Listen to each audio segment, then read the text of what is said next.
6 नवंबर और 11 नवंबर को बिहार में विधानसभा चुनाव होना है। और बिहार में जो आज उथल पुथल मचा हुआ है, उस संबंध में चर्चा करने के लिए अभी मेरे साथ बैठे हुए हैं भारतीय मीडिया परिषद के अध्यक्ष पवन शर्मा।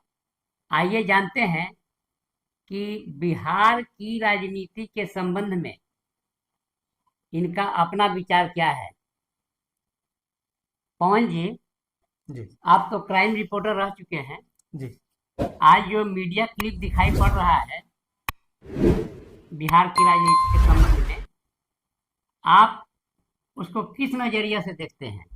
बहुत सारी क्लिपें हैं। किस घटना के संदर्भ में आप?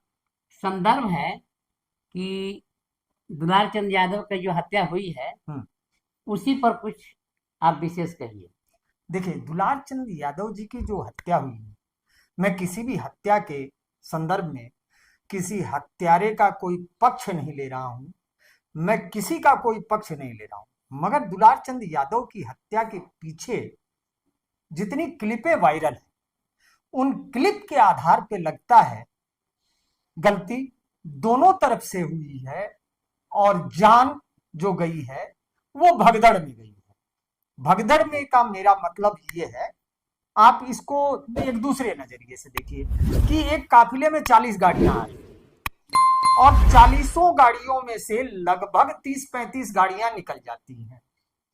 और जब वो गाड़ियां निकल जाती हैं और 5-7 गाड़ियां 10 गाड़ियां जब बचती है, उसके बाद ये घटना घटित होती है। एक तो ये है। उसके बाद जो घटना घटती है, आपस में जब भी कोई संघर्ष होता है, चुनावी संघर्ष, तो गाड़ियां कोई प्रत्याशी की अपने घर की नहीं होती हैं। प्रत्याशियों ने जितनी गाड़ियों का नंबर या तो दिया होता है या फिर उनके समर्थक जो लेके चलते हैं उनके साथ में समर्थन में एक रैली में अगर नेता निकलता है तो उसका एक साधारण सा कार्यकर्ता हो या समर्थक हो, चाहे वो पार्टी से न जुड़ा हो, वो अपनी गाड़ी लेकर अपनी सहभागिता दर्शाने के लिए उस नेता की नजर में आने के उद्देश्य से लोग गाड़ियां लेकर निकल पड़ते हैं। मगर कहीं पे भी अगर कोई घटना होती है तो चाहे आप हो, मैं हूं, चाहे कोई अन्य गाड़ी वाला, वो गाड़ी लेकर भागने का प्रयास करता है। संभवतः ये जो घटना हुई है, जैसा कि उन क्लिपों में एक क्लिप ऐसी भी आई थी जिसमें ये स्पष्ट रूप से दिखाई दे रहा है कि दुलारचंद यादव जी स्वयं पत्थरबाजी भी करते नजर आ रहे हैं। पत्थरबाजी करते नजर आ रहे हैं। जी हाँ, वो क्लिप मैंने देखी है और साक्ष्य के रूप में इन लोगों ने संभवतः पुलिस को भी मुहैया कराई है। और पुलिस विभाग भी सारे क्लिपों को जोड़कर देख रहा है कि क्या घटना कैसी है।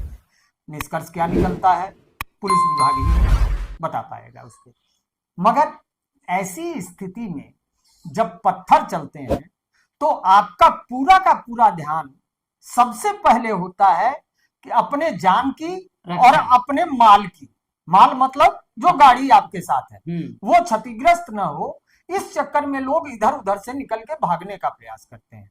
वैसी स्थिति में अगर कोई सामने आ गया, कुचला गया, तो वो गैर इरादतन हत्या के रूप में हम लोग देखते हैं और प्रशासन भी उसको गैर इरादतन हत्या तो ठीक है, स्वयं के बचाव में भागने के चक्कर में हो गया। ठीक, वैसे भी तो ये अगर मान लिया जाए कि कुचल के अगर हत्या हुआ है जी, तो ये तो उस तरह का मैंने 302 में तो आता नहीं है। ये नहीं आएगा 302 में।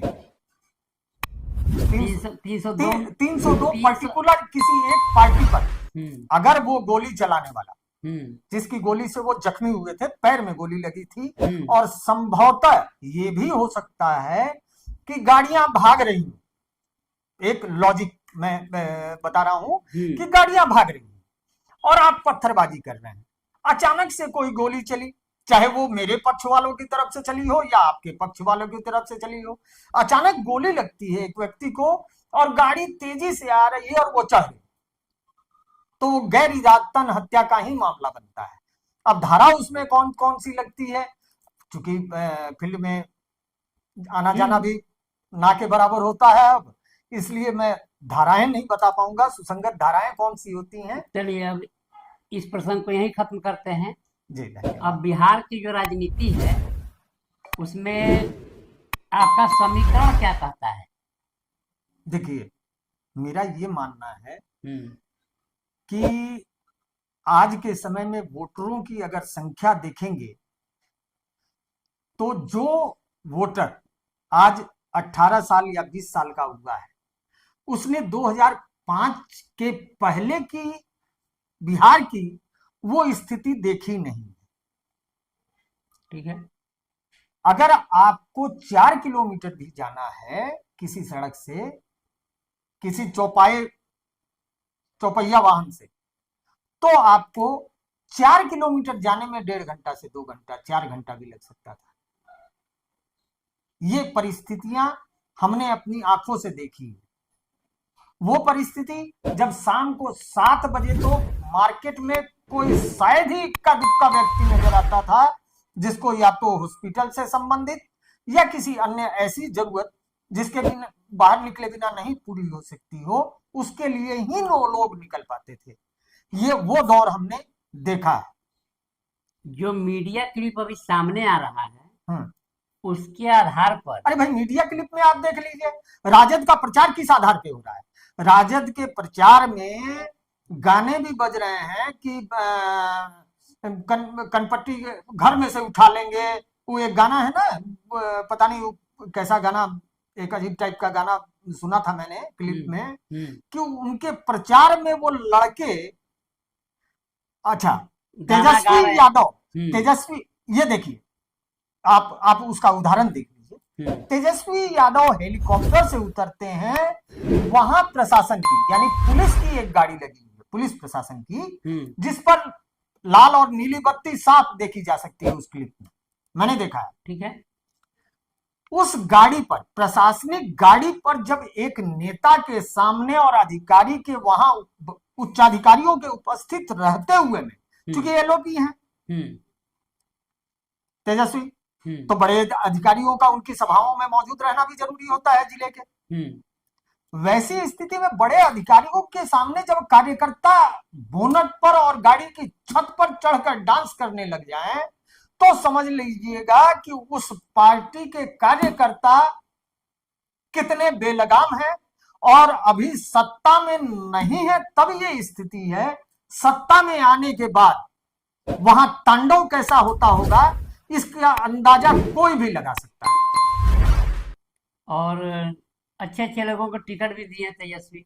हाँ, पहली टिकट, समझिएगा सबसे बात, पहले टिकट जो माने दिए हैं वो सम्मानित लोगों को दिए हैं। हाँ हाँ जी जी, मैं वो उन सम्मानित लोगों का, जो अभी माननीय तो नहीं है पर माननीय बनने चले हैं, उनको कुछ लोग उनकी पार्टी के या उनके समर्थक जो हैं, उनके गठबंधन के नेता, उनको अभी से माननीय उप मुख्यमंत्री भी बना चुके हैं कई, कि वो उप मुख्यमंत्री बनेंगे। जरा माननीय का नाम भी स्पष्ट कर दीजिए। अमेरिका ने सबसे बड़े किस आतंकवादी को मारा था, उसका नाम याद है? उसामा बिन लादेन को। बिन लादेन हटा दीजिए, उसके आगे साहब लगा दीजिए। अच्छा। बस। और टिकट देते समय मुद्रा को देखते हुए मैं बता सकता हूं कि आशीर्वाद स्वरूप उनको वहां से क्या मिला होगा। अच्छा। उनको आशीर्वाद स्वरूप जो शब्द मिले होंगे, मैं वो अक्षरशः बता सकता हूं आपको। बता दीजिए। सीट निकाल के लिया बेटा, पापा वाला रुतबा रहित है। चलिए, बहुत बहुत धन्यवाद, इतना ही काफी है। चलिए। उस दौर को भी प्रणाम करता हूं और स्वयं को भी। अच्छा। स्वयं को इसलिए कि मैंने उस दौर में वहां अपना जीवन गुजारा है। क्या लगता है वो दौर आएगा? मुझे नहीं लगता इतनी बेवकूफी बिहार की जनता इतनी बेवकूफ हो जाएगी, मैं नहीं समझता। चलिए, बहुत बहुत धन्यवाद। हालांकि किसी भी पार्टी का पक्ष लेना एक पत्रकार होने के नाते, पत्रकार का शोभा पर की बात मैं नहीं है, एक लेकिन आम नागरिक के नाते बात कर रहा हूँ। अभी जो आप माहौल देख पा रहे हैं, मतलब जो वो दिख रहा है, मैंने पहले भी देखा है और अभी भी देख रहा हूँ।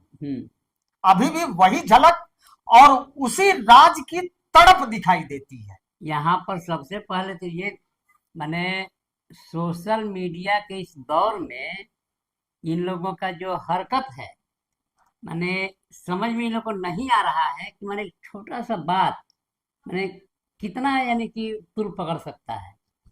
और आज उसी का चलिए ठीक है। परिणाम आपके सामने है और मैं आपको शपथ के साथ कहता हूं, एक वीडियो मैंने देखी, मैं सिहर गया उसको देखकर। एक नौजवान, वो मैंने कोई सेव नहीं करते हैं आजकल, अब वैसा कुछ रह नहीं गया है मन में। एक नौजवान कह रहा है, इससे किसी ने पूछा, स्थानीय पत्रकार ने किसी ने पूछा कि तुम्हारे पास क्या वो केस है, क्योंकि उद्दंड प्रवृत्ति का नजर आ रहा था वो देखने से। बोला तुम्हारे पे कितना केस है? अतः इतना। यादव? अतः हाँ। केस है तो क्या है?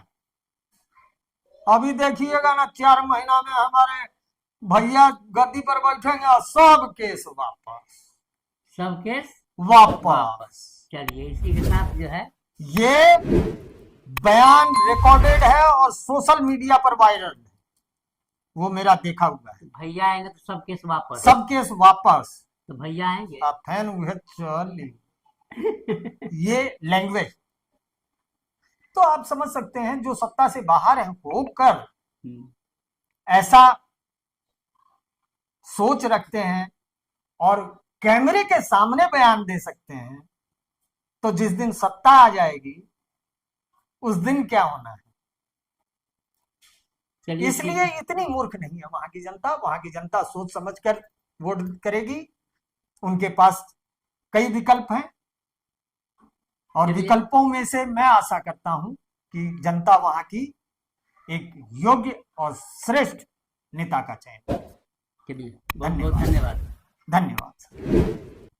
यदि यह समाचार आपको किसी प्रकार उपयोगी लगा हो तो चैनल को लाइक, शेयर और सब्सक्राइब करें।